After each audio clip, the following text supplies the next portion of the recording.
me inscrevi aqui para falar sobre os problemas da minha terra, os problemas lá do Estado, mas eu queria que rapidinho, inclusive vou dar como para registrar o meu pronunciamento, mas eu queria só estabelecer o diálogo com aqueles que me antecederam no debate que aqui trouxeram.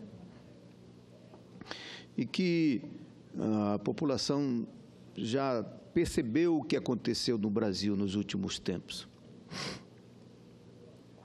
Ela reflete exatamente na pesquisa agora comentada pelos companheiros que me antecederam, dos resultados das pesquisas. Foi o que aconteceu no Brasil. Nos últimos tempos, nós estávamos construindo um processo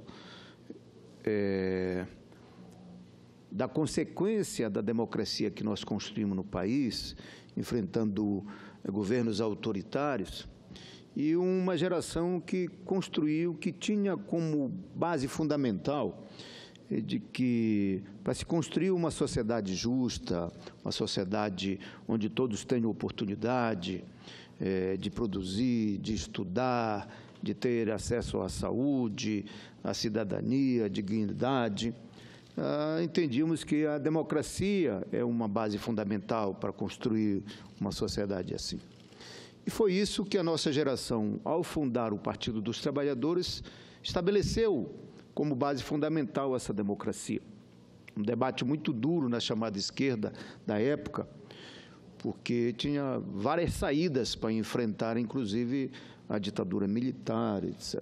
Construímos esse processo democrático com a tática do acúmulo de força, de organizar o povo, de tomar a consciência dos seus direitos. Fomos para dentro do movimento sindical, organizar um sindicato e que tivesse como base a organização a partir das fábricas, da roça, dos escritórios.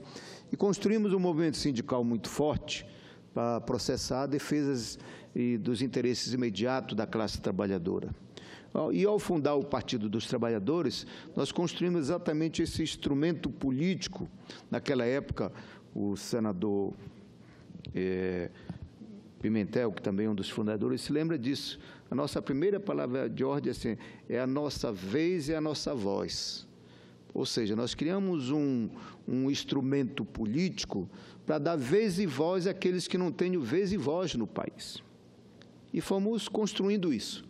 Um instrumento político, já havíamos construído o movimento sindical forte como instrumento de defesas imediatas e econômicas dos trabalhadores, mas entendíamos que, ao criar o Partido dos Trabalhadores, era um instrumento político fundamental para construir a democracia, construir uma sociedade onde tivesse oportunidade para todos e que justiça, dignidade, e processamos isso. Eu acho que o Partido dos Trabalhadores cumpriu essa tarefa. E quando, em 1º de janeiro de 2003, o presidente Lula recebe a faixa como presidente da República, ali a nossa geração, os trabalhadores, resgataram para si a possibilidade de intervir no destino do país. E foi através das ações e das políticas públicas que nós mudamos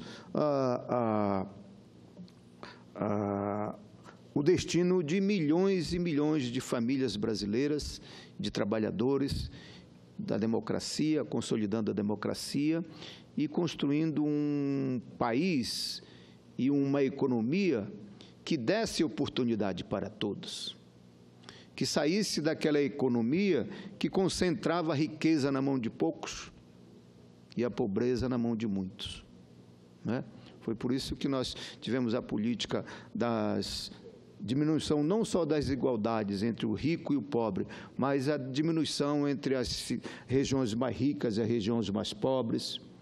Criamos políticas públicas de oportunidade, como o fortalecimento do PRONAF, para investir na agricultura familiar, para poder compensar o processo da visão desenvolvimentista que foi criada desde a ditadura militar, que se pensava desenvolver o país ou as nossas regiões a partir dos grandes projetos econômicos, a partir do grande grupo econômico, a partir do rico.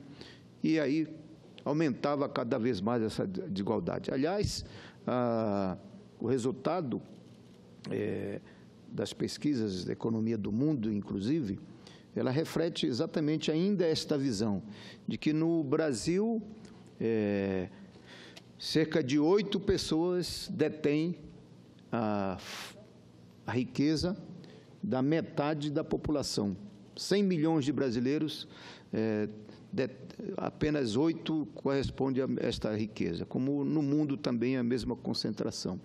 Então, mesmo este processo que nós fizemos nos governos Lula e Dilma, mas ainda falta muito o que fazer. O que foi que nós fizemos? Uma economia que fortalecia o processo produtivo, fortalecia, portanto, as políticas de distribuição de renda, crescer com distribuição de renda. Saímos daquela visão antiga da ditadura militar. Nós temos que crescer o bolo para depois de dividir, né? Então, o resultado disso foi o crescimento econômico, a diminuição das desigualdades, o aumento do salário mínimo vai ao encontro dessa política da distribuição de renda. As políticas distributivas e de compensação, como Bolsa Família, Minha Casa Minha Vida, o Luz para Todos, tudo isso faz parte desta política, né, distributiva, de crescer dividindo, de crescer distribuindo, crescer dando oportunidade para todos. E o que aconteceu ao longo desse tempo? A elite se reorganizou e, como não conseguia ganhar mais no processo democrático, eles construíram o golpe a partir do Congresso Nacional, o chamado golpe parlamentar, combinado com o processo midiático que se estabeleceu para poder criminalizar, para poder criar uma opinião pública de terra arrasada, como foi processado o ambiente do impeachment, e que era exatamente esta combinação midiática parlamentar, uma maioria parlamentar que foi se construindo, e combinado com uma parte do judiciário para poder criminalizar o político e principalmente aqueles que estavam no poder, conseguiram levar o país à quebra da democracia, e agora nós estamos vendo aí o caos, a retirada de direito, o desmonte do Estado social que nós estávamos construindo e a nossa economia totalmente arrasada, sem possibilidade de continuar a resolver os problemas graves das nossas regiões, do nosso povo e da nossa gente. Nesse sentido, presidente, é fundamental agregar todo esse debate que foi por aí a intervenção do senador Requião, quando ele coloca exatamente isso. O que é que se processou? Foi o desmonte de um Estado social e voltando ao velha, que, aliás, está se contrapondo ao mundo desenvolvido, que estão fugindo da chamada globalização e da chamada desenvolvimento só a partir do capital financeiro, e aqui os golpistas tentam voltar de novo a este processo de construção de um Estado a partir do capital financeiro. Isso não dá conta de resolver os problemas do nosso país, isso não levou, inclusive, a quebradeira na Europa, levou a quebradeira nos Estados Unidos e, portanto, é o que está acontecendo no nosso país. Uma quebradeira de empresas, uma quebradeira de emprego, uma quebradeira de setores importantes que nós construímos, como através do PAC, o fortalecimento do setor produtivo, principalmente na construção civil, e com a questão da descoberta do pré-sal, o alavancamento da indústria naval, que gera muito emprego, gera as divisas para o país e cria condições de soberania no controle da questão da nossa riqueza, principalmente do pré-sal. Isso tudo foi colocado em xeque e está colocando neste processo de quebradeira do nosso país. Por isso, é fundamental. E esse grupo que deu o golpe no nosso país, eles estão com tanta fome de destruição do Estado, então, que não só por uma tacada só, eles querem acabar com as conquistas da CLT, as conquistas da Constituição e o legado dos governos democráticos que nos últimos tempos implantamos no nosso país. Então, é fundamental a nossa população perceber que este debate, estas informações, ela não saem nos grandes jornais. Então, é preciso acompanhar esse debate através da TV Senado, da Rádio Senado, onde setores importantes que construímos este país têm o poder de voz, de poder democratizar as informações e colocar o debate real, democrático, para que a nossa população comece a perceber o que está sendo construído no nosso país.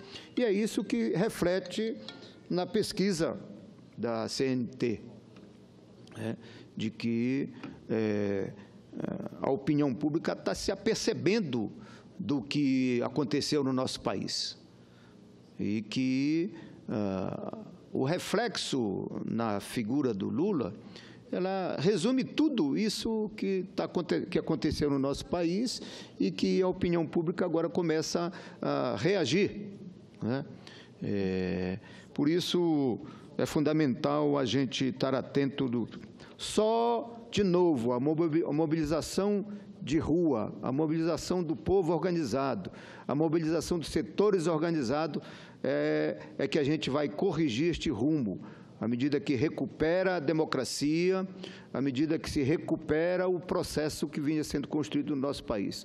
Só um governo saindo das urnas e que tem legitimidade para poder resolver o problema da crise econômica, social e política que está estabelecida no nosso país. Eu queria registrar aqui, senhor presidente, por último, de que lá no meu estado eu tenho dedicado muito o meu mandato para debater a questão do desenvolvimento. O meu estado é um dos estados mais ricos do nosso país e tem uma concentração de riqueza, talvez, quiçá, mais rica do mundo, que é a questão das reservas minerais. Lá se está as reservas, grandes reservas mundiais, do níquel, do cobre, do ferro, enfim, das principais reservas de estratégia do desenvolvimento mundial, inclusive, mas é um estado pobre, tem um povo pobre. Nós temos a região do Marajó, que tem um dos IDH menores do país. É consequência desse desenvolvimento que eu acabei de falar há pouco. Se pensou desenvolver a Amazônia e o Pará a partir dos grandes grupos econômicos, a partir dos grandes projetos minerais, a partir dos grandes grupos agropecuários. E apenas resolveu o problema de alguns, com acúmulo de riqueza na mão de poucos e a pobreza na mão de muitos. Por isso, eu estou convencido que a saída para os nossos estados, especialmente esses estados grandes, é que tenham um projeto de desenvolvimento capaz de dar oportunidade para todos. E pensar um desenvolvimento que dialogue com as regiões mais pobres, que dialogue com as micro-regiões. E por isso que os rios da Amazônia ele tem um papel fundamental neste processo de desenvolvimento, que é as chamadas bacias hidrográficas, Então, eu estou provocando esse debate lá no incentivo de discutir o desenvolvimento a partir das bacias hidrográficas, com a perspectiva de o manejo da água. A água na Amazônia ela serve não só para transportes, para as grandes vias de escoamento das produções, mas ela serve também para a questão do clima do planeta, a questão da floresta, enfim. Então, o manejo da água, ela tem a ver fundamentalmente para qualquer política de desenvolvimento local. Quero registrar, portanto, aqui no Senado, que estou apoiando esta visão. A própria sociedade se mobiliza em torno desse. Ele nasceu do desejo das comunidades rurais, motivada pelos conflitos que envolvem a destruição das nascentes, pesca predatória, poluição dos afluentes, desmatamentos, assoreamentos, extração desordenada de areia, de minérios. Tudo isso, se a gente pensar um projeto de desenvolvimento que agregue não só a preservação, mas agregue uma política de desenvolvimento econômico para as sociedades nativas, isso a gente acaba resolvendo o problema do desenvolvimento local, criando oportunidade para desenvolvimento social e econômico das comunidades. Por isso, eu queria registrar aqui que tem um movimento muito forte nessas questões. Eu, em função disso, até publiquei, com o apoio aqui do Senado, uma cartilha que agrega esse debate, e quero registrar também que amanhã, nesse processo de debate do desenvolvimento regional, amanhã estarei na região da Ilha do Marajó, onde agrega cerca de 16 municípios, onde nós vamos fazer um debate com os setores empresariais, os prefeitos, os trabalhadores, as comunidades nativas, para que a gente provoque esse debate, para que a gente apresente para as futuras candidaturas de governantes que se propõem a governar o nosso Estado, leve em consideração a vontade da sociedade paraense, para que, de uma vez por todas, a gente resolva o problema do desenvolvimento do nosso Estado e acabe com a miséria que ainda existe para regiões mais distantes do nosso Estado. Nosso Estado é um Estado rico, portanto, tem condições de dar dignidade e dar oportunidade para que todos conquistem esta dignidade. Era isso, senhor presidente.